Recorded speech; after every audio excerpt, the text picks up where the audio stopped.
Hello and welcome. My name is Michael Berg, and on behalf of Youth Time International Movement, I'd like to thank you for joining us today. This webinar is part of our ongoing series, which is Future Skills for Workplace Sustainability. And if you've missed any of our previous webinars, do not worry, you'll be able to catch up through recordings on our social media platforms. So either Facebook or YouTube, just by searching Youth Time International Movement. Today's webinar is focused on the impact of strategic communications in businesses' sustainability. And we'll be joined by expert speaker Mustafa, who is a senior program manager of Lapis Communications. He'll be talking us through how to craft key messages, how to target your correct audience, and how to use the correct communication mediums. So without further ado, let's begin.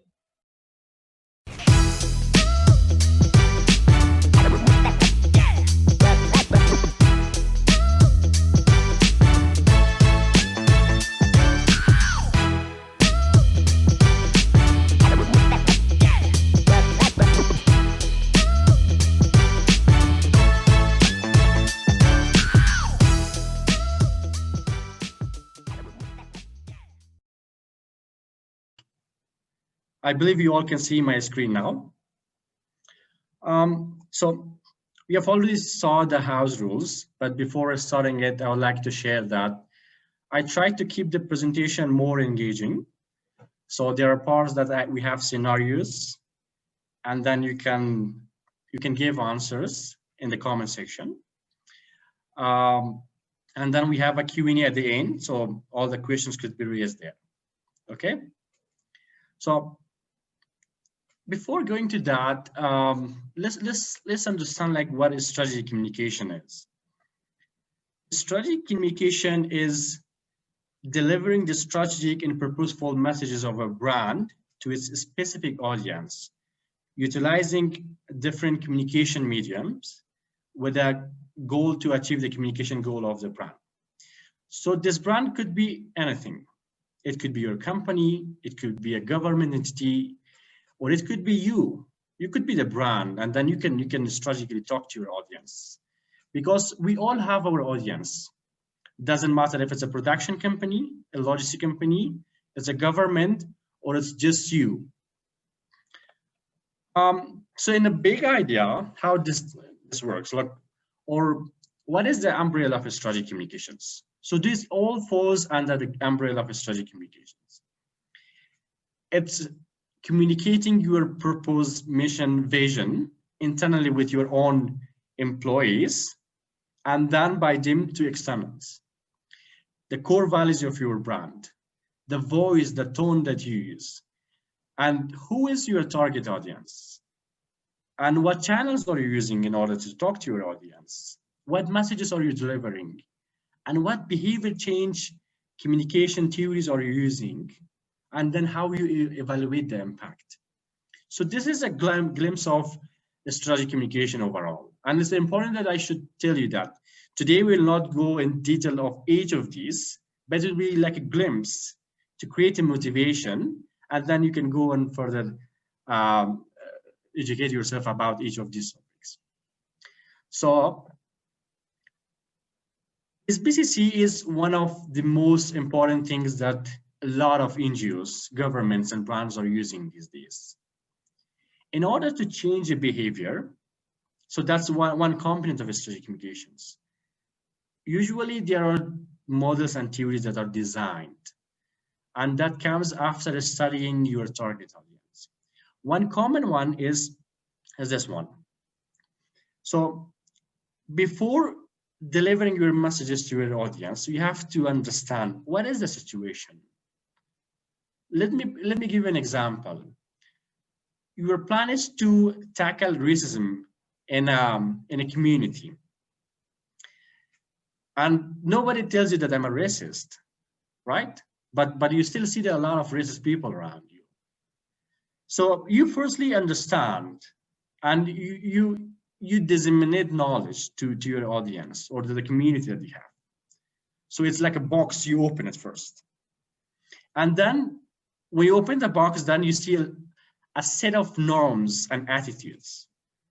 For example, if you ask someone that, okay, this is a racial act, they will tell you it's not racist, but they internally understand that's a racist act, but they're not ready to change it because there are social norms that kind of avoiding them, or they have kind of created a blockage for them. Okay, let's put it this way, like your community, your elders, this is their value, and that's why it's keep going on.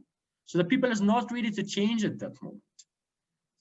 But in this model, in this stage, so now it comes to the brands or to the strategies that how they can tackle it. They spread the knowledge, and then they identify these norms, and then through using the right communication mediums, they kind of pitch these messages to the audience. And then it reaches another stage, which is a self-efficacy. So self-efficacy is a moment that you kind of start realizing, okay, maybe I should change, or maybe this is right, but still you're not sure. So this is a moment that you do personal judgment. And then after this, then you're to the next stage, which is the action. It seems very simple, but it's a very lengthy process. That's why there are myths that strategic communication is a lot of time taking process, but at the end of the day, it has a positive output. One of the models that's very popular is the Prochaska's model. In this model, it starts with pre-contemplation. This is the moment that you avoid. You don't believe in something and you don't want to start it. For example, there's a smoking problem with someone else. So they say smoking is good, smoking is not harmful. So they keep avoiding it. And then it reaches another moment, that is contemplation, that I've just described. So this moment, they start kind of analyzing it. They might think, okay, maybe I should leave the smoking. Maybe it's not good, but they're still confused that, or maybe it's not. But the next stage is a determination. So this moment, they become determined that I should give it a try, or say that I should start gym on Saturday, like most people say it. This is a moment that you have started to take an action or to take a step. And then there's an action moment that you start doing it. So it's a bit tricky sometimes. Sometimes you reach in a stage and then you go back. Like I just shared about like starting gym on Monday, but maybe next Monday, not this Monday, or maybe after a month I have to finish this stuff. But still, you're in progress. You can go forward. And after going forward, so the relapse moment is what I've just described. Once you reach the maintenance moment, then you're good. So if you left smoking, you'll not go back to that moment. But if you go, you're still in a relapse. There's always a chance that you can go and maintain it. So this is a model that was created, and this is being used by so many NGOs or organizations in order to change your behavior. And how does this work? Like what platforms are used for changing behavior or for strategic communications? There are a lot. It depends where you live. You live, for example, in Europe, or you live in Asia. You live in a community that there's no access to TV and radio, then you go to community engagement. Or you're living in a place like people are not even watching TV, so you go to digital. So these are a list of communication channels that are being used, but does not limit to these only. So I've put in a scenario, something here. Who have you watched Queen's Gambit? I know this is very popular these days.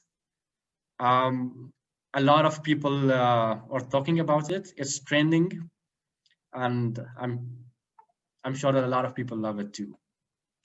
So I've put here Queen's Gambit as an example of behavior change. Maybe we just think it's a Netflix show, we watch it and we enjoy it, that's all. I don't know like if it's a behavior change campaign or not. It's just my own personal opinion. But if it was, then what it changed? So I saw one of the reports shared by Netflix. It's a 1 month report after the launch of the TV show. So more than 62 million households watched it just in the first month. And it's ranked among top 10 and 92 countries and number 1 in 63 countries. But still, it's not the fun part. Let me come to that part. You know, there was a book by name of the Queen's Gambit novel, and it was published 37 years ago. But now, just now, it becomes the top, the bestseller in New York Times. And this is all just because of the show we all watched and then became curious to then read the book. The inquiries for chess sets, it increased to 250% in eBay. And then there's a report from the Wallet Game Sales that their sales increased to 170%. It all started after the show was launched on Netflix. And you know, the other interesting thing is, this is a graph from Google search. So how to play chess, this is how they boosted.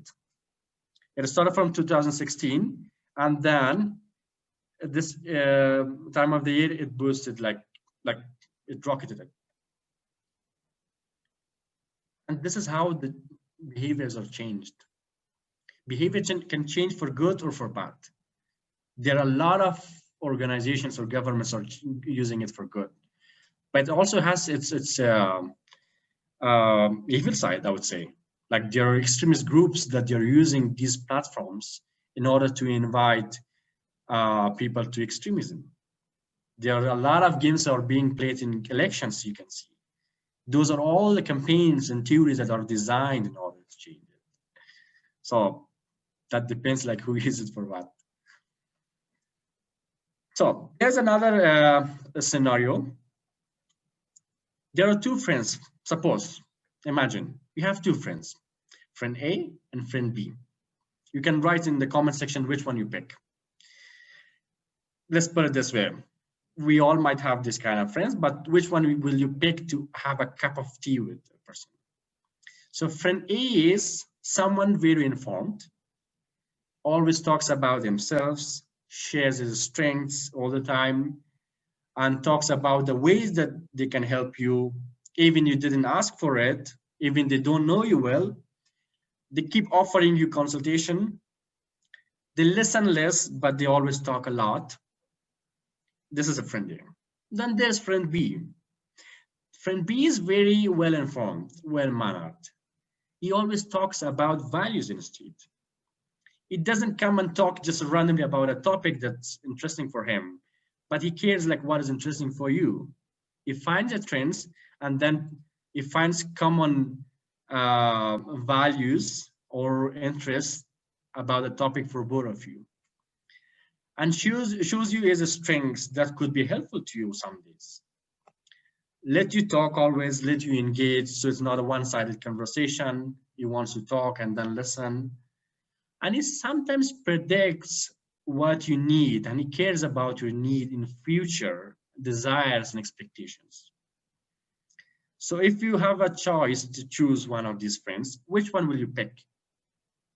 Friend A or friend B?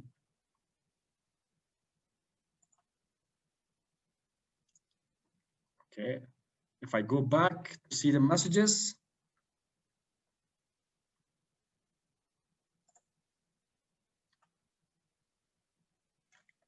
I'm still a bit illustrated a bit. Okay. B, A, okay. All right. I put this an example that the same works for the brands. People choose brands that they can connect themselves with that. This is an important thing that is missing sometimes today. And sometimes we are too much focused in promoting ourselves that we forget about the values and about the elements that's at the end of the day, it's important for our own brand, for our own marketing. We think that works. That's a kind of an approach that we have studied, but that doesn't work sometimes. So there are some key points about that. The key to sustainability and growth are, first of all, is about data. Communication and behavior change is all about data. The more data that you have, the more relevant your strategy is. And then proactive communications. This is very important, especially for the governments, particularly for the developing countries' governments. They always wait for something that happens and then they act. And what they can do, they can predict the scenarios, the trends, and before that starts, they communicate. For example, if you wake up tomorrow and then there's a 10% increase of tax on your let's say like salary or on your phone credit card, how do you feel? You for sure feel bad, right? But if that's communicated to you in advance, if they tell you, okay, we are going to start a 10% tax increase because we want to help the northern provinces with recent incidents that they have. And they keep talking to you, they keep promoting it like for a month, for weeks, in order to set the positive mindsets for you. And then they go and then they deduct that 10%. You will not be as disappointed as you will be in the first scenario that you wake up. And then there's also values. Some brands always put values in advance. Their tone of talking. I was giving an example the other day about the Coca-Cola. Coca-Cola never tells you, okay, this is Coke is cool, drink cool. It more focuses on, for example, happiness. Their tone is always like spreads happiness. They talk about Christmas that the recent had there. They talk about the families. They talk about joy with friends. That's how they promote their brands. And also identifying trends and responding to it. For example, the brutal case that we had recently in the United States about the George Floyd. There were a lot of brands that they stood up. There were football leagues, there were La Liga, Premier League, there were Nike, all of them were talking and supporting. And they were saying no to racism. That's the kind of, that's how to find the trend and then you talk about it. And innovation is for sure another thing. And the last thing is putting people and investing in people. That's the best way to promote your brand. I've put another example here. So I will give you like a minute to read it.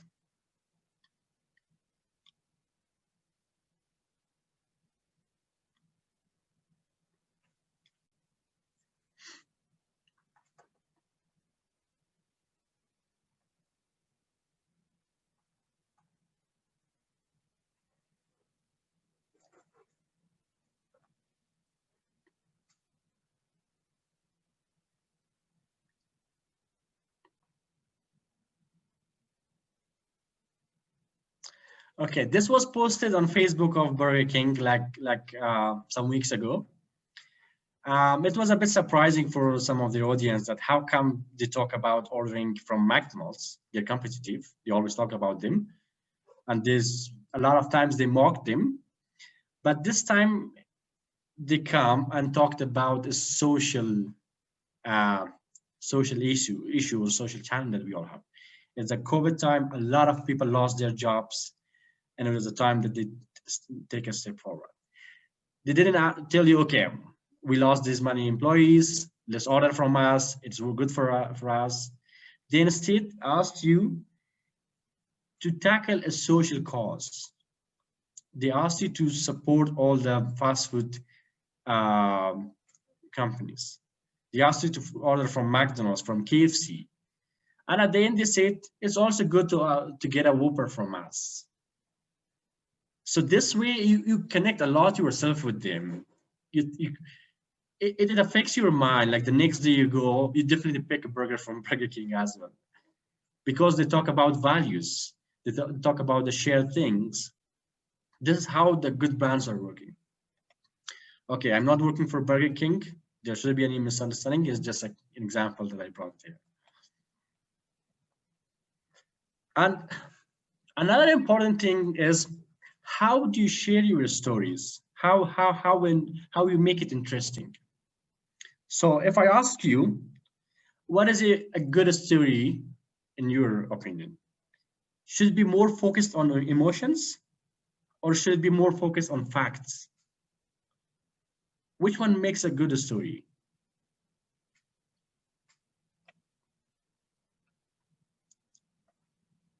this is a good story. Sometimes people goes a lot on the facts aspect of it, and the other time people go a lot on the emotion side of it. They think, okay, if I make it too emotional, it will be interesting, people will keep watching it. But the habits vary. People perceive stories differently. So you have to have a balance for that. It should be a balance of facts with emotions. And before going to the next slide, so the other day I was watching a TikTok by David Flips. He described the stories in form of hormones that we have. So the job of a person that tells a story is to provoke some hormones, and how they do it. So the hormones that we have is, the first one is the dopamine. And when the dopamine hormone increases, you have more focused. Motivation is created. And that's how your story should look like. Sometimes you tell a story, you have to care that people are too focused on you. You put some twist inside the story, and then they wait, okay, what happens next? And then other hormones, for example, the oxytocin, which is more about trust, bonding. When people are listening to you, they should trust you. You should create a bond with them. That's the job of oxytocin, and the same works for the stories. You should release those stuff in the body of your listeners. And then there's dopamine, which is about pleasure, happiness. It depends on your story, but if you take care of these elements, your story is always amazing. There are other also hormones, for example, I'm not sure if I'm pronouncing it right, cortisol. That's more about the stress that you kind of create, but you don't want to do that, right? So this is the magic of a storyteller. But before going to share a story, there's one thing that you always have to be careful, and that is understanding your own brand first. You have to discover your brand. You have to have a good understanding of your history, your background, the timeline of occasions and events that happen to your brands that are important. The mission, the vision, the values, the core activities you do, the audience, who is your audience, the voice and personality that you use for this story, and the achievements you have. So your story should be kind of a mixture of these elements. For example, some important elements for a story is people, characters whom the audience can relate to. If you're telling a story for someone in a village of Indonesia, but the characters that you picked in the story is from the United States, that's not easy to connect for your audience. And the journey that you have used, the plots that you have used, there always have to be in moments that you should predict that, okay, what's coming next? The moment you lose, that thing is lost in your story, your audience becomes uninteresting to that. And the situations, a context that it provides to your audience or to your reader. They always have to have an image of, okay, what situation it is. The tension that you create sometimes. For example, you're reading a book and then you're so tense, okay, what's happening next? And you keep reading that. You're kind of imagining that story.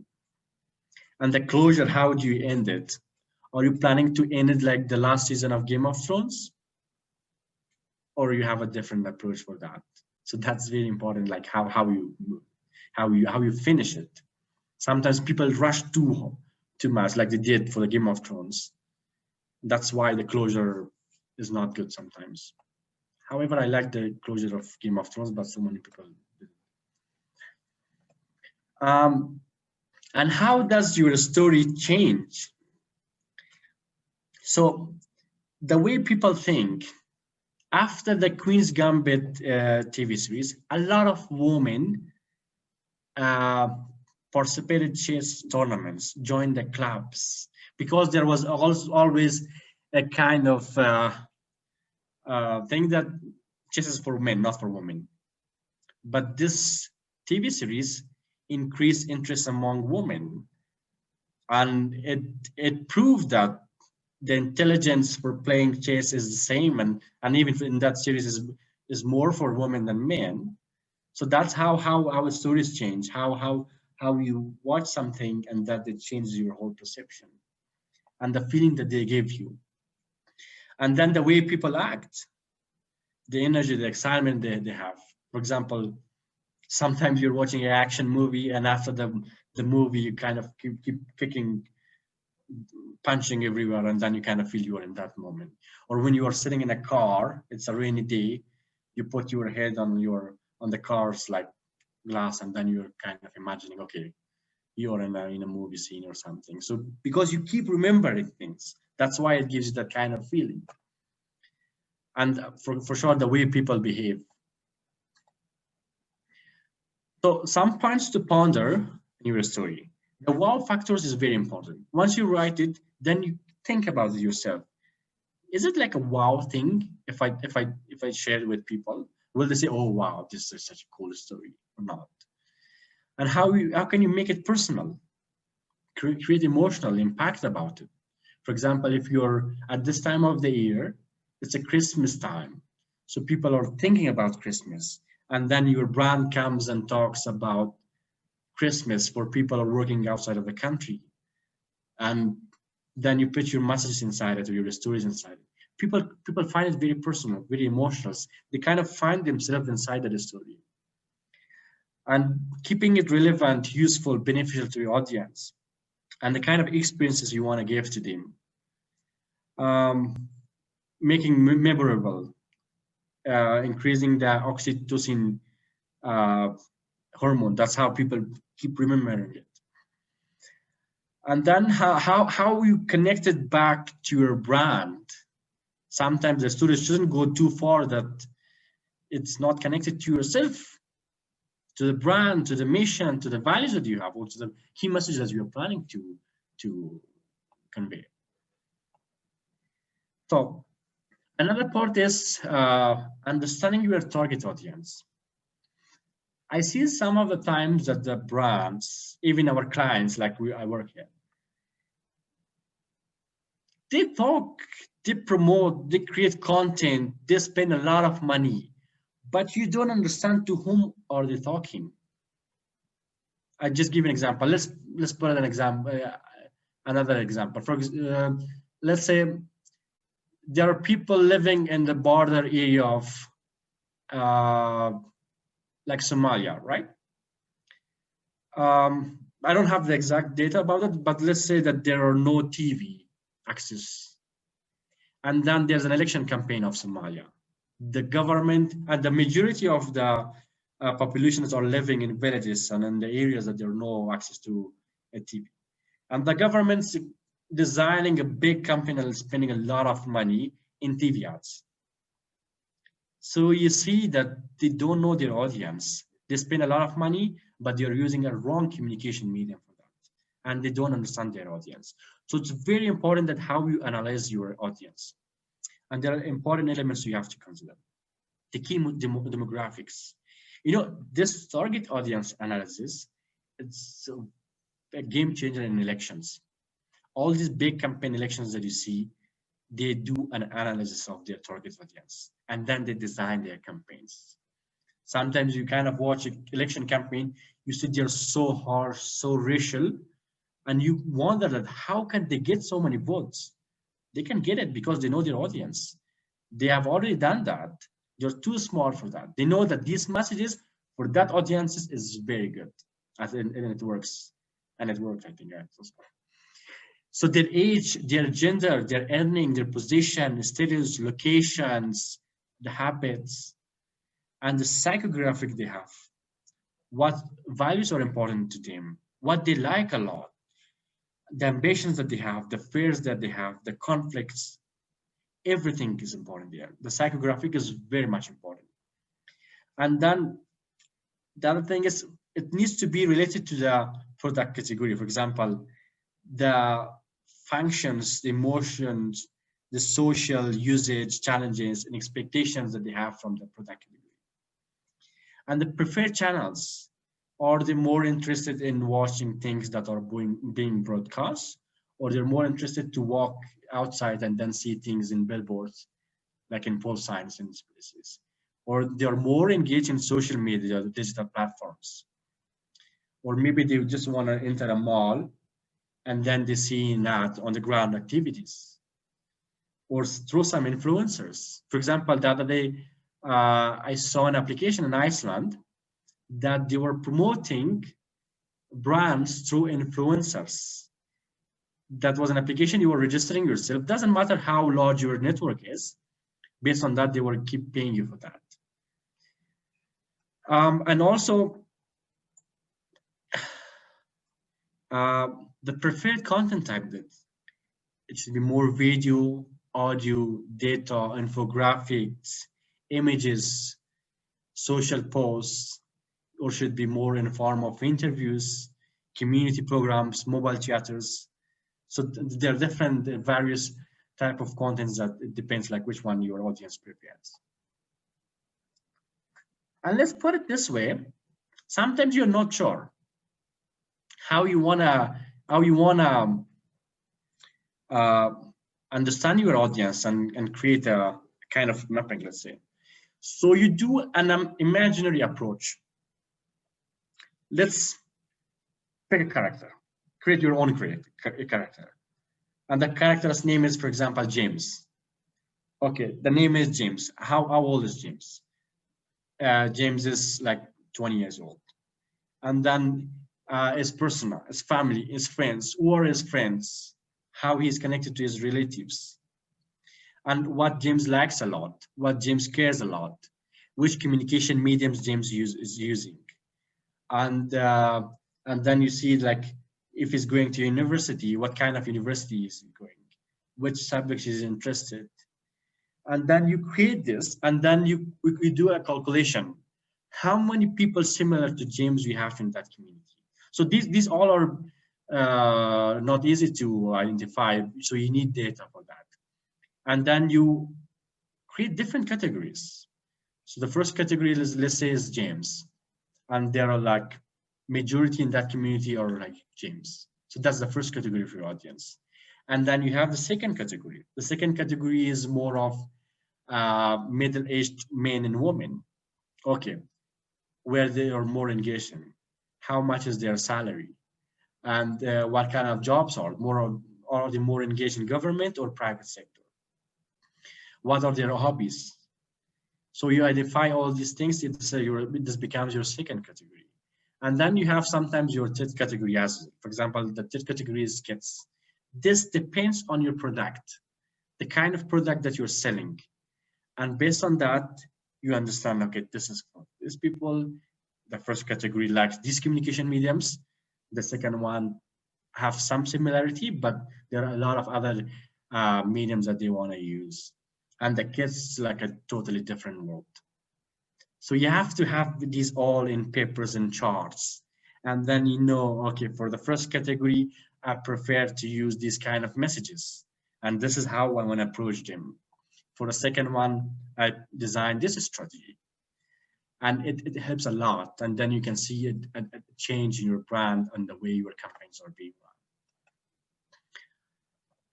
run. Okay, I tried to keep it within 30 minutes, but it's a bit more than that. But I'm happy to answer some questions if you have. Hi, Mustafa. Thank you very much for that. Sorry for the technical difficulties to begin with, but it's great and insightful information there. We do have some comments and a couple of questions coming through. Are you able to see them on your screen, Mustafa? I'm sorry.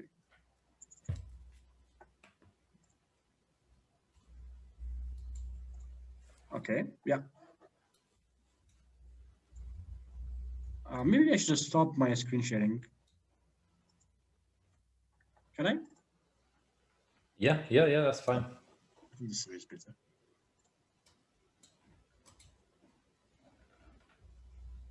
Okay. Yeah.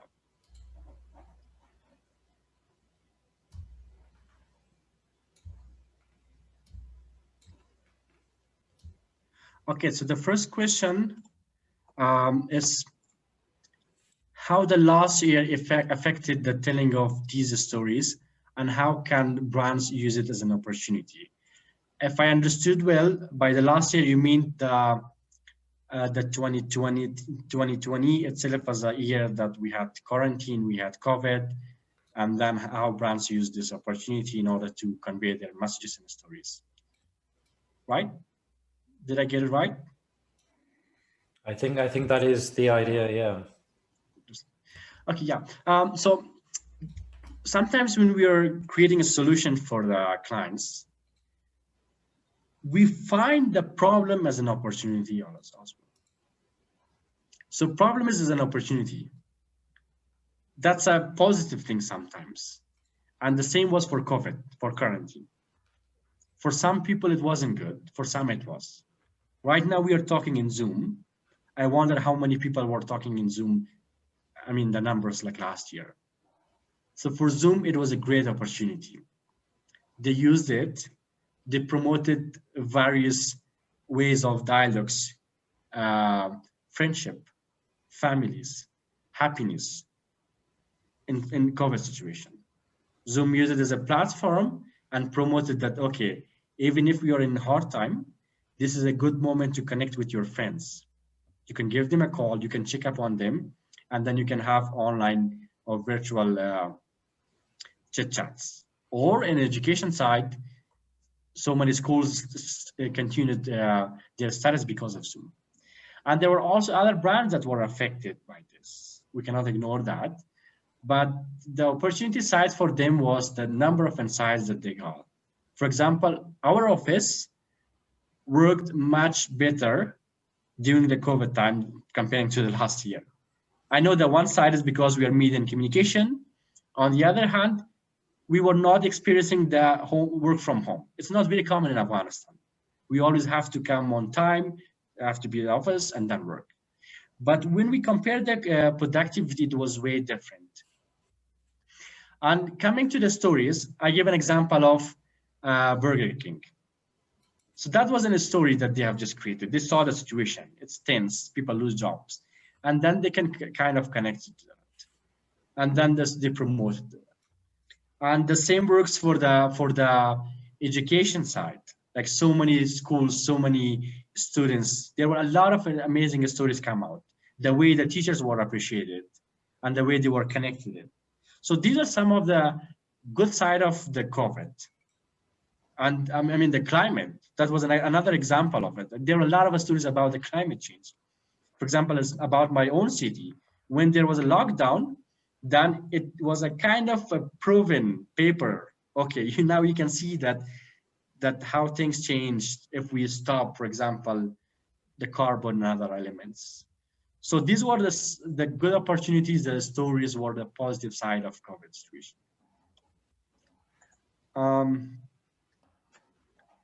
Okay, I was wondering how does, so the next question is, I was wondering how does an individual's brand differ from a bigger company? How do their stories reflect their differences? Okay, so the next question is, I was wondering how does an individual's brand differ from a bigger company? How do their stories reflect their differences? One thing I've noticed, so many small enterprises or entrepreneurs, they have started with their story, not with the quality of their product. They've put a story on that, and then they have sold it. As an example, I was watching another video the other day.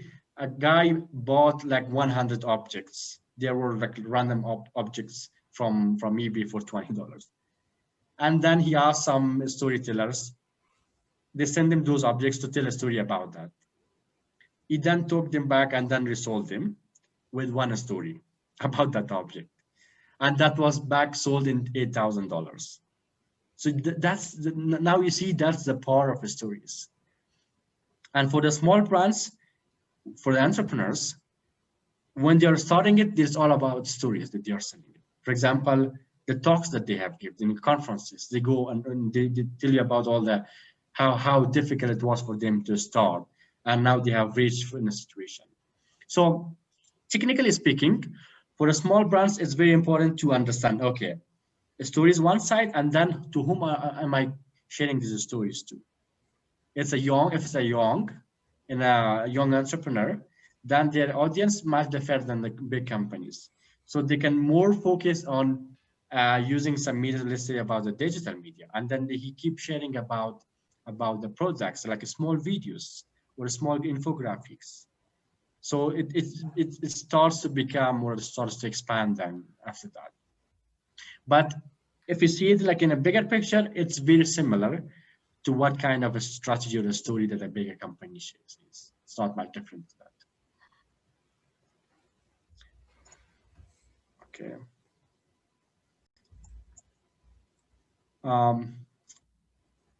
So we've got another question from the other platforms. So we've got a question here which states TikTok is becoming is the fastest growing platform. So how will brands and marketers use that to sell their brand or topic? So I think this is more down the lines of how everything's moving right now. So you've got Instagram with the different uses there of pictures, TikToks for videos, Facebook, obviously. So it's how you're really going to be able to utilize those, and also the new mediums which are coming out for tech. Yeah, thank you, Michael. That's an interesting question. Sometimes do you go to the search part of your Instagram? When you click the explore or search, then you have a list of videos. Most of those videos are being brought to Instagram from TikTok. And sometimes they put a thumbnail that you're interested to open it. For example, one thing that I've seen a lot of such ads is by the cream companies, especially for the cosmetics for the acne. So acne is something that some people are, I know it's a bit cringy, but some people likes to pop up their, the acne. Or sometimes they're so worried about that. Then they click that video. So that video is like a quick thing, okay, how things work.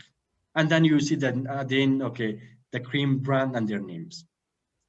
They have grabbed your attention, they made you to play the video, and then they promoted itself as well. I'm not very much in favor of like putting some such ads in order to promote fairness, like in some countries that they do, or to promote like, okay, you're beautiful if you have fair skin and stuff. But this is how they're using it, TikTok. So you see that some people like are not very much interested in TikTok. They will say, okay, there are a lot of you, they're kind of doing these videos, opinions are different, but there's also a good side of it. A lot of brands are promoting their products through TikTok. Another example I would give is about Excel. So you see some tips about Excel that you're promoting it on TikTok. So I was playing one of them last night on my Facebook, not on my TikTok. I don't have TikTok. But that becomes so viral that you can see the content on Facebook or on Instagram. And another interesting thing that I would like to share with you, did you know, like when you are typing on your iPhone, let me put it this way. Let's say this in a text. Sometimes it is hard if the long text to go to specific words, but you can use your space, like you can move around. You see, this is a trick that I didn't know, like I'm using iPhone for years, but I found this through TikTok. There are a lot of tips, there are a lot of products that they're being promoted through digital platforms, and they're the future. I wonder like how long more like the TVs will work, but the advertisement, everything is moving to there. And that's very interesting. Like, I wonder if you guys have watched The Social Dilemma. That's it is a very interesting documentary on on Netflix. I suggest you to watch it. Then you see the power of digital media, how they're using the data and then designing things. For example, one thing sometimes we have noticed, you're searching for a flight on Google, and then you see later the hotels that are very interesting in the location that you have searched. So TikToks and other platforms are becoming like a hub where the ads are being promoted intensively, and that's the future. And you're using it for free. That's an interesting thing about these days. If you're using something for free, then you are the product. So you're the product that they're selling you for that companies like TikTok. You're watching it and then they're getting money from you. Yeah. So the key thing there is we're all part of the big data, big data file there. So it's trying to find our way through that and promote what we do. Exactly. So we have one last question here, which is kind of linked to what you were just touching on there. Which older platform is still the most prominent for marketing? So TV, newspapers to radio, etc., things like that. Mm-hmm. This depends from location to location. It's not one thing that you can promote. I don't know like what's the global data saying about this, but if I give an example about my own country, Afghanistan, the percentage for the usage is 56% is TV, is radio, sorry, and it is 33% or something is TV, and 12% social media and digital platforms. I don't know if the calculation is right or not, but there's a very like less percentage for the newspaper. This is how it works in Afghanistan. Globally, if you want to have this number, you have to have a very comprehensive research, which is very hard because in Afghanistan, there is no measurement for the TV audience. There's no such tool to do that, and it's not easy. Even in other countries, like in most Asian countries, it's not possible. But these are some research, and the output came from the phone calls that they keep calling people and then they ask them, and it's a very small sample. But if I say the top three, I think it is TV, the first one I would say, and then it's the digital platforms, and then it goes to radio and newspapers sometimes. But digital newspapers also goes under the digital platform. This is my understanding, because when we talk globally, then we consider the population, for example, in Asian countries, in European countries, in North America, South America, all combined. I think TV is still the top one, in my opinion, but this is just a personal opinion. I don't have the data for that. Do you feel that TV will be taken over time by all the social media feeds? So everything's moving to TV series and things like that. Most people are kind of avoiding watching live TV, just be able to binge watch everything instead, so they can still tap into the videos through the social media platforms. So do you think that social media will be taken over the next few years? I think so. So if, in short, yes. In my opinion. So even now, so we're not talking about the TV, the device itself, we're talking about the TV channels.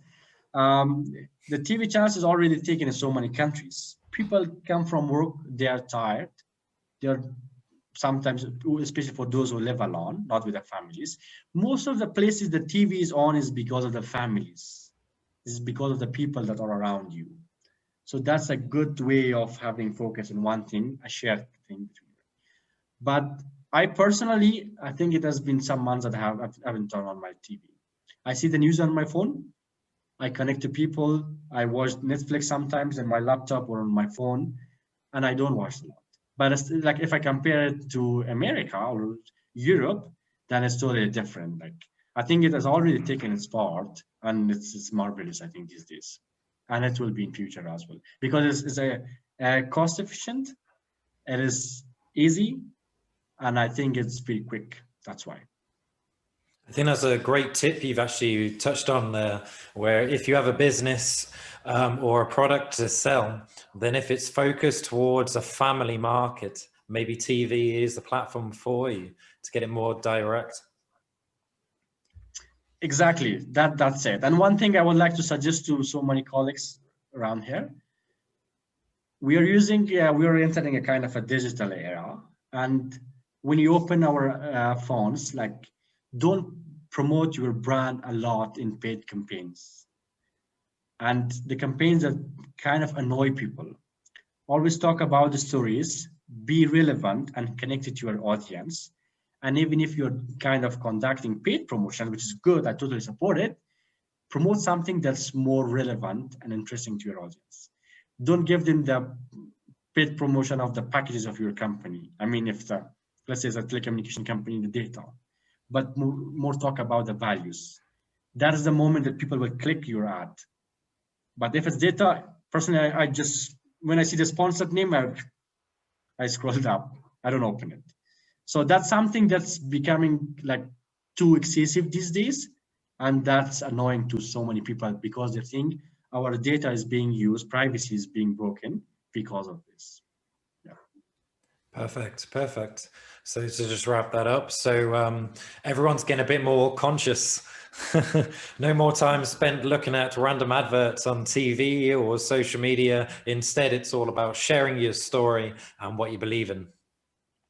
Exactly. Thank you for joining Youth Time International Movement with watching this webinar. This webinar is part of our ongoing series, which is Future Skills for Workplace Sustainability.